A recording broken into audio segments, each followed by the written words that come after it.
सुप्रभात मित्रों, आप सभी का स्वागत है मेरे इस YouTube चैनल में। आज हम आपको वायु प्रदूषण के बारे में बताएंगे, क्योंकि ये बहुत महत्वपूर्ण टॉपिक है। खासकर संघ लोक सेवा आयोग और स्टेट पीसीएस जैसे जेपीएससी, एनपीसीएस एग्जामिनेशन, क्योंकि इन्वायरमेंट का जो टॉपिक है उसमें प्रदूषण पढ़ना ही है। तो आज हम वायु प्रदूषण के बारे में चर्चा करेंगे कि वायु प्रदूषण किसे कहेंगे, कैसे परिभाषित करेंगे और कौन कौन से इसके प्रदूषक हैं और वायु प्रदूषण के कारण क्या हैं और सरकार द्वारा इसके लिए क्या उपाय किया जा रहा है, उसके विषय में हम लोग आज चर्चा करेंगे। तो सबसे पहले समझिए कि वायु प्रदूषण किसे कहेंगे।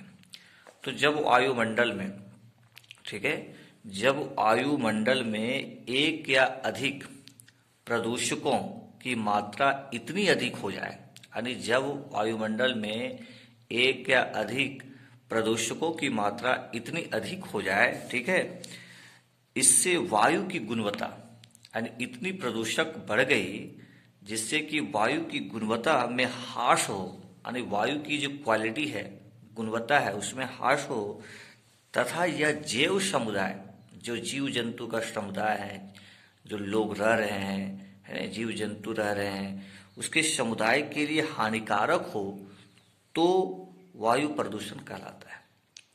यानी जब वायुमंडल में एक या अधिक प्रदूषकों की मात्रा इतनी अधिक बढ़ जाए कि जो रह रहे हैं धरती पर, है ना, जीव जंतु, मनुष्य, उनके लिए, है ना, यानी वायु की गुणवत्ता में ह्रास हो जाए, साथ ही साथ जैव समुदाय के लिए हानिकारक हो, उसे हम वायु प्रदूषण कहते हैं।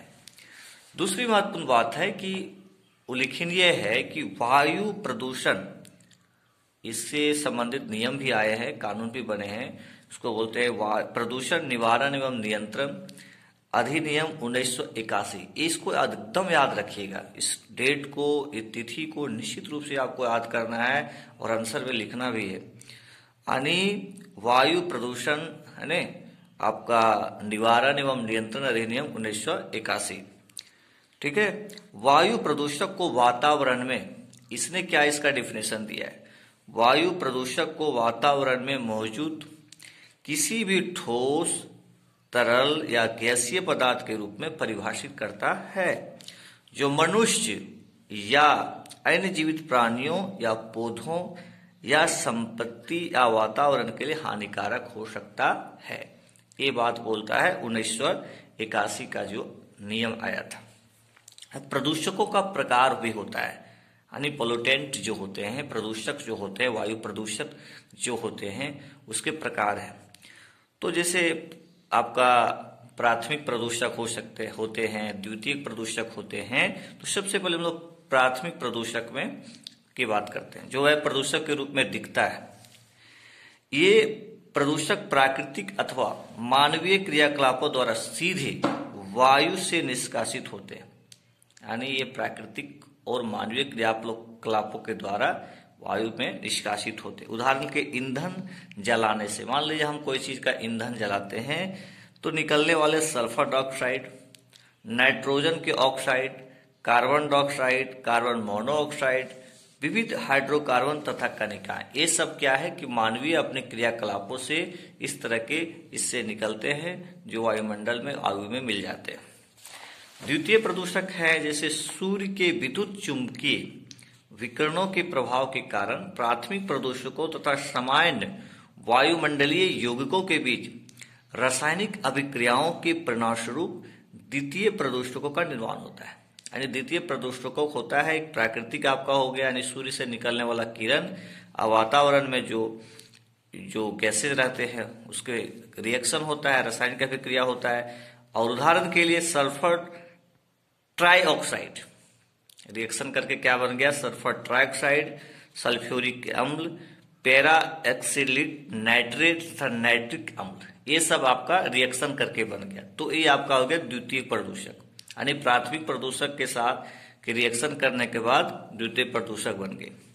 अन्य प्रदूषक है, अन्य पॉल्यूटेंट है, जैसे एरोसॉल है, एरोसॉल हो गए आपके, प्रकाश रासायनिक धूम कोहरा भी हो गया, वो भी एक प्रकार का प्रदूषक है जिसको बोलते हैं। इसको थोड़ा सा देख लेते हैं कि प्रकाश रासायनिक धूम कोहरा में अब कैसे कहेंगे।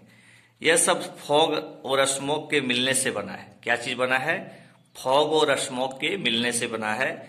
प्रकाश रासायनिक धूम कोहरे का प्रमुख घटक है धरातीय ओजोन। धरातीय जो ओजोन है O3 गैस होती है। जब यह गैस समताप मंडल में पाई जाती है, यानी जब यह गैस समताप मंडल में पाई जाती है O3, तो पृथ्वी को हानिकारक पराबैंगनी किरणों से बचाती है जब यह समताप मंडल में पाई जाती है। किंतु जब यही क्षोभ मंडल में धरातल के समीप पाई जाती है तो प्रदूषक का कार्य करती है। देखिए, जब O3 समताप मंडल में रहती है तो ये रक्षा करती है ना, पराबैंगनी किरणों से। लेकिन यदि ये आपका क्षोभ मंडल यानी धरातल के समीप रहती है तो फिर ये नुकसान करती है और एक प्रकार से प्रदूषक बन जाती है। ठीक है, चलिए इसी प्रकार से एक और है प्रदूषक जिसको बोलते हैं फ्लाई ऐश। बहुत इंपॉर्टेंट है। यह सूक्ष्म पाउडर होता है। फ्लाई ऐश क्या होता है? सूक्ष्म पाउडर होता है जो वायु के साथ दूर तक उड़ता है। इसका उत्सर्जन मुख्यतः कोयला आधारित ताप विद्युत धारा से होता है। जैसे धूल टाइप का जो नहीं उड़ता है वो फ्लाई ऐश हो गया, लगेगा पाउडर जैसा। फ्लाई ऐश के कणों का निर्माण एल्युमिनियम सिलिकेट, याद रखिएगा, सिलिकॉन डाइऑक्साइड, कैल्शियम ऑक्साइड आदि से होता है। इसमें सीसा, आर्सेनिक, कोबाल्ट, कॉपर जैसी जहरीली भारी धातुओं के कण भी पाए जाते हैं। यानी फ्लाई ऐश में इस तरह की चीजें पाए जाते हैं।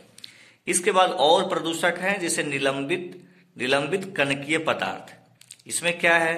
इसमें ठोस एवं निम्न वाष्प दाब वाले द्रव कण आते हैं जिनका आकार 0.0 यानी माइक्रोमीटर से 100 माइक्रोमीटर तक होता है। इसमें पाए जाने वाले बड़े कण औद्योगिक धूल कण होते हैं, ज्वालामुखी कण होते हैं, सल्फेट और कार्बन कण और बहु नाभिकीय एरोमेटिक हाइड्रोकार्बन होते हैं। ठीक है, उसका 10 माइक्रोमीटर से छोटे आकार के कण जैसे PM10 कहते हैं। इसको क्या बोलते हैं? PM10, पार्टिकुलर मैटर जिसको बोलते हैं, PM10 भी इसी में आ जाएगा। श्वसन से निलंबित कणकीय पदार्थ, ठीक है, वो आते हैं। और इस तरह के कण जो है सो आपका निलंबित कणकीय पदार्थ में शामिल होते हैं। अब हम लोग देखें कि भारत में वायु प्रदूषण के कारण क्या है, यानी कौन कौन से कारण से वायु प्रदूषण भारत में फैलते हैं। तो पहला इंपॉर्टेंट है जीवाश्म ईंधनों का दहन, जैसे कोयला, पेट्रोलियम, कारखानों में प्रयुक्त जीवाश्म ईंधनों के दहन से उत्सर्जित सल्फर डाइऑक्साइड, याद रखिएगा ये सब चीजों में बोलता हूं, सल्फर डाइऑक्साइड वायु प्रदूषण का एक प्रमुख कारण है। यानी सल्फर डाइऑक्साइड वायु प्रदूषण का एक प्रमुख कारण है। जीवाश्म ईंधनों के उत्सर्जन में carbon dioxide, methane, nitrous oxide है आपका फ्लोरिनेटेड गैसों सहित प्रमुख ग्रीन हाउस गैसें पाए जाते हैं। थोड़ा सा इस चीज को अब जरूर याद रखिएगा कि क्या होता है भाई, सल्फर डाइऑक्साइड आ रहा है कल कारखाने से, जीवाश्म ईंधन हम लोग जब दहन करते हैं। इसके स्रोत में शामिल हैं वाहनों से होने वाले उत्सर्जन। कहाँ से आते हैं धुआं? तो वाहनों से उत्सर्जन होता है, औद्योगिक उत्सर्जन होता है, पेट्रोलियम रिफाइनरियों से होता है, विद्युत संयंत्र पावर प्लांट से भी इस तरह के उत्सर्जन होते हैं। नेक्स्ट महत्वपूर्ण पॉइंट है पराली दहन जैसी कृषि गतिविधियों, जैसे दिल्ली और NCR का जो क्षेत्र होता है वायु प्रदूषण में वृद्धि होती है। अमोनिया कृषि से संबंधित गतिविधियों के कारण, आपको पता है कि कृषि आपका दलदली क्षेत्र में अमोनियम पाया जाता है ना, तो अमोनिया कृषि से संबंधित गतिविधियों के कारण उत्सर्जित होने वाले सामान्य उप उत्पाद है जो वायुमंडल के सबसे खतरनाक गैसों में से एक है। यानी अमोनिया भी वायु प्रदूषण का एक बहुत बड़ा कारण है। ठीक है, अब नेक्स्ट महत्वपूर्ण कारण है खनन गतिविधियां, जो खुदाई होता है, खनन होता है, माइनिंग वाला क्षेत्र में आप चले जाइएगा तो ये भी वायु प्रदूषण का एक प्रमुख कारण है। खनन एक ऐसी प्रक्रिया है जिससे पृथ्वी के नीचे बृहद उपकरण का उपयोग करके खनिजों का निष्कर्षण किया जाता है। इस प्रक्रिया में धूल एवं रसायन निर्मुक्त होते हैं। जब खनन होगा तो देखिएगा बहुत धूल निकलता है, तो ये भी बहुत महत्वपूर्ण कारण है जो व्यापक स्तर पर वायु प्रदूषण का कारण बनता है। नेक्स्ट है इंडोर वायु प्रदूषण, यानी घर के अंदर या हानिकारक रसायनों और अन्य सामग्री द्वारा इंडोर वायु प्रदूषण का निम्नीकरण करता है। घरेलू सफाई जैसे उत्पाद जो होते हैं, पेंट इत्यादि विषाक्त रसायनों को वायु में उत्सर्जित करते हैं। पेंट उन से भी इस तरह की समस्या आती है। नेक्स्ट महत्वपूर्ण कारण है धूल युक्त तूफान। धूल युक्त अगर तूफान आएगा तो भी वायु प्रदूषण को बढ़ाएगा। ये वायु प्रदूषण का सबसे बड़े योगदानकर्ता में से एक है, यानी धूल युक्त तूफान। और विश्व भर में विभिन्न रोगों के प्रसार में वृद्धि करने वाले हानिकारक कणों से युक्त हो सकता है। जब तूफान आता है तो उसमें बहुत सारे हानिकारक कण आ जाते हैं, तो ये भी वायु प्रदूषण के कारण बनते हैं। वनाग्नि मतलब होता है, वनाग्नि से वायु में पार्टिकुलर मैटर नियुक्त होते हैं जो वायु प्रदूषण का कारण बनते हैं। ये मानव श्वसन तंत्र में प्रवेश कर उसे क्षति, यानी जब वन में आग लग जाता है ना, इसके वजह से भी वायु प्रदूषण होता है। वनोन्मूलन, जब हम वनों की कटाई कर देते हैं तो ये भी महत्वपूर्ण कारण है। वनोन्मूलन वायुमंडल को विभिन्न प्रकार से प्रभावित करता है, क्योंकि यह वन कार्बन प्रचालन प्रक्रिया के माध्यम से कार्बन डाइऑक्साइड के लिए सिंक के रूप में कार्य करता है। ठीक है, तो आप वनोन्मूलन कर दीजिएगा, वनों की कटाई कर दीजिएगा तो बहुत मतलब मुश्किल हो जाएगा। वायु प्रदूषण का वनोन्मूलन भी एक कारण है। अपशिष्ट कचरा वगैरह जो बोलते हैं, कचरा भराव क्षेत्र से मीथेन उत्पन्न होता है। क्या होता है? मीथेन होता है। या नहीं केवल प्रमुख ग्रीन हाउस गैस है, मीथेन महत्वपूर्ण ग्रीन हाउस गैस है, आप याद रखिएगा, बल्कि एक श्वसन रोधी और अत्यधिक ज्वलनशील गैस है। श्वसन रोधी और ज्वलनशील गैस है, यानी श्वसन क्रिया में बहुत नुकसान पहुंचाता है, बल्कि एक श्वसन रोधी और अत्यधिक ज्वलनशील गैस भी है। लैंडफिल अनियंत्रित होने की स्थिति में अत्यंत खतरनाक सिद्ध हो जाती है, यानी बहुत स्वास्थ्य के दृष्टिकोण से बहुत ही खतरनाक गैस है आपका मीथेन। नेक्स्ट है इलेक्ट्रॉनिक अपशिष्ट। भारत के अधिकांश लोगों द्वारा वायर जो होता है अपशिष्ट जैसे इलेक्ट्रॉनिक और इलेक्ट्रॉनिक घटकों के दहन के माध्यम से अपशिष्ट का अनुवांशिक निपटान किया जाता है। इससे होता है क्या? इससे वायुमंडल में हानिकारक गैसों का उत्सर्जन होता है। यानी इलेक्ट्रॉनिक जो अपशिष्ट होते हैं, है ना, ये सब जो साथ पास में फेंके रहते हैं, उसके वजह से भी हमारा जो है वायु प्रदूषण बढ़ता है। अब वायु प्रदूषण का प्रभाव क्या होता है? वायु प्रदूषण का प्रभाव मानव पर पड़ता है, वनस्पति जीव जंतुओं पर पड़ता है। आपको ये सब लिखना पड़ेगा, जब आ जाए बड़े बड़े क्वेश्चन मेंस में लिखने के लिए तो सारा पॉइंट को आपको डील करना पड़ेगा। अम्ल वर्षा हो जाता है, ओजोन परत पर प्रभाव पड़ता है, पर्यावरण पर प्रभाव, ये सब पॉइंट लिख करके उसको मेंशन कर दीजिए कि ओजोन पर जब इसका प्रभाव पड़ेगा तो क्या प्रभाव पड़ेगा, है ना, स्वास्थ्य पर कितना प्रभाव पड़ेगा, पर्यावरण पर कितना प्रभाव पड़ेगा, है ना, अम्ल वर्षा से क्या हो जाएगा, बड़े बड़े भवनों को नुकसान हो जाएगा, क्षरण हो जाएगा। ठीक है, तो ये सब पॉइंट आपका इंपॉर्टेंट है। अब वायु प्रदूषण नियंत्रण के लिए सरकार की क्या पहल हो रही है, क्या कोशिश कर रही है गवर्नमेंट की वायु प्रदूषण को रोकने के लिए? तो स्वच्छ वायु भारत पहल एक इंपॉर्टेंट टॉपिक है। स्वच्छ वायु भारत पहल, इसमें क्या है? स्टार्टअप और डच कंपनियों के मध्य साझेदारी को बढ़ावा देने, यानी भारतीय स्टार्टअप और डच कंपनियों के मध्य साझेदारी को बढ़ावा देने तथा स्वच्छ वायु के लिए व्यवसायिक समाधानों पर कार्य कर रहे उद्यमियों को नेटवर्क का निर्माण करके भारतीय शहरों में वायु प्रदूषण को रोकने हेतु इस पहल को प्रारंभ किया गया। कौन सा पहल को? स्वच्छ वायु भारत पहल। This is the important points. इसके अंतर्गत इंडस इम्पैक्ट इसको बोलते हैं प्रोजेक्ट का लक्ष्य ऐसी व्यापार साझेदारियों को बढ़ावा देकर धान की पराली की हानिकारक दहन को रोकना है।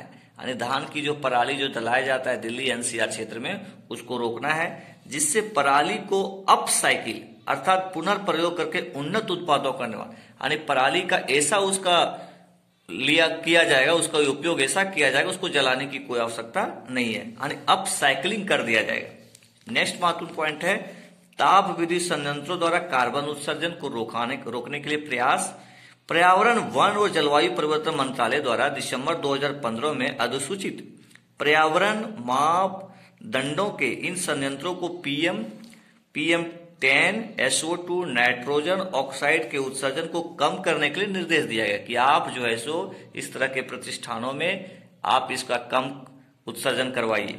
हालांकि कोयले का दहन करने वाले 90% संयंत्रों ने इस मानदंडों का अनुपालन नहीं किया, लेकिन जहां जहां पर कोयले का प्रयोग होता था उसने इसको नहीं माना। लेकिन सरकार के द्वारा यानी पर्यावरण है न वन और जलवायु परिवर्तन मंत्रालय के द्वारा वैसे लोगों को, वैसे प्रतिष्ठानों को निर्देश दिया गया था कि आप उत्सर्जन को कम करें, तो ये भी आपका पहल में आ जाएगा।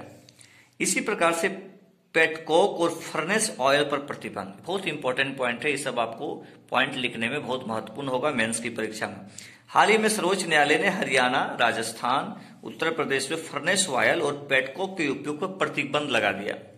वर्ष 2017 में पर्यावरण संरक्षण है ना, रोकथाम नियंत्रण प्राधिकरण एनसीआर क्षेत्र में फर्नेस जो ऑयल है और पेटकोक के कोयला जो है, ठीक है, जो कोयला का जो टुकड़ा बढ़ जाता है, पेटकोक के उपयोग पर प्रतिबंध लगाने हेतु निर्देश दिए थे। यानी इस तरह के जो पेटकोक और फर्नेस जो ऑयल है, तेल है, उस पर प्रतिबंध इसलिए लगा दिए क्योंकि इससे वायु प्रदूषण ज्यादा होता है। तो पेटकोक और फर्नेस ऑयल पर प्रतिबंध लगाने का निर्देश जारी किया। नेक्स्ट महत्वपूर्ण बहुत इंपॉर्टेंट पॉइंट है राष्ट्रीय वायु गुणवत्ता सूचकांक। ये बहुत इंपॉर्टेंट पॉइंट है, इस पॉइंट को आप जरूर मेंस का एग्जाम में लिखिएगा। देश के बड़े शहरों नगरों में रियल टाइम आधार पर वायु गुणवत्ता की निगरानी और जरूरी कार्रवाई करने हेतु जन जागरूकता में वृद्धि करने के लिए माननीय प्रधानमंत्री ने 6 अप्रैल 2015 को राष्ट्रीय वायु गुणवत्ता सूचकांक का शुभारंभ। ये बताएगा कि किस शहर का वायु गुणवत्ता कितना है, कितना मीटर होगा, कितना से रेंज में यह स्वास्थ्य के लिए अच्छा है, कितना से कितना रेंज ये हानिकारक है, स्वास्थ्य पर क्या नुकसान पहुंचाता है। इस बड़े बड़े शहरों में वायु गुणवत्ता सूचकांक लगाया गया, मीटर लगाया गया।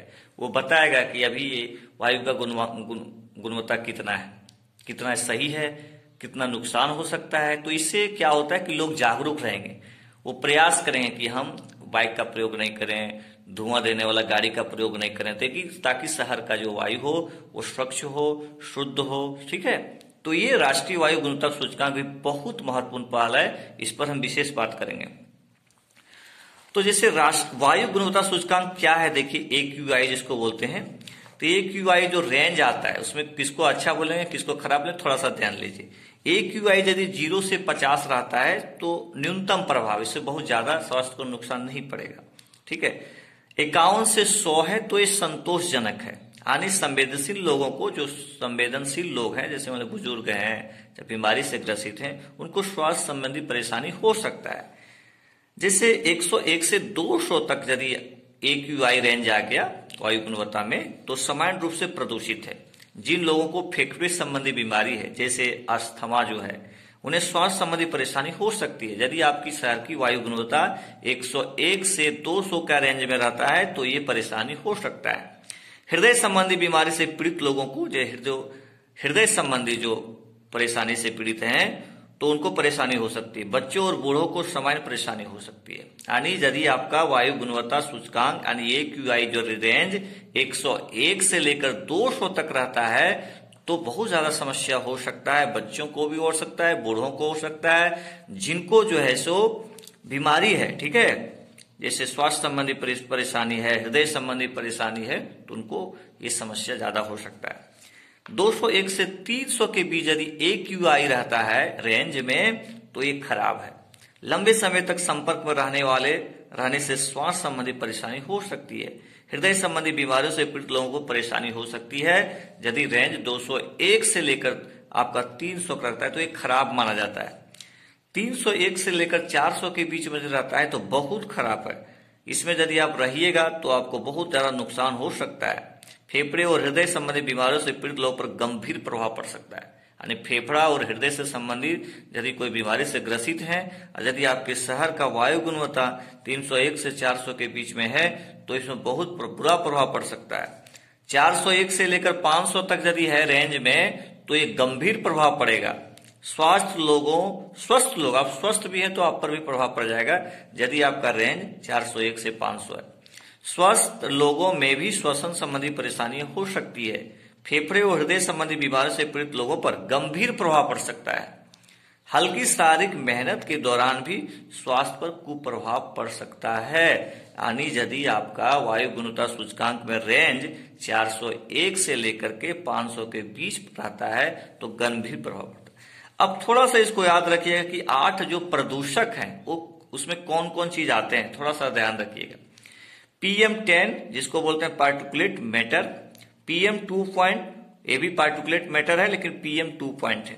NO2 जिसको बोलते हैं nitrogen dioxide, SO2 sulphur dioxide, CO carbon monoxide, O3 ozone, NH3 ammonia, PB lead. इसको याद कर लीजिएगा प्यारे विद्यार्थी जी, ये बहुत इंपॉर्टेंट, एग्जाम में कैसे पूछेगा इनमें से कौन 8 प्रदूषक में नहीं है, चाहे प्रदूषक नहीं है आपको ऑप्शन दे देगा। तो जब तक वह 8 प्रदूषक का नाम नहीं जानिएगा तब तक आप सही नहीं कर सकते, इसलिए इसको एकदम याद कर लीजिएगा कि 8 प्रदूषक कौन कौन है। प्रदूषक मतलब तो जो प्रदूषण को फैलाते हैं, ठीक है, पॉल्यूटेंट जिसको बोलते हैं। तो 8 पॉल्यूटेंट कौन कौन है, इसको फिर से मैं रिपीट कर रहा हूं। PM10 एक तरह से पार्टिकुलर मैटर है, PM2.5 ये पार्टिकुलर ये भी मैटर है लेकिन इसकी रेंज 2.5 है।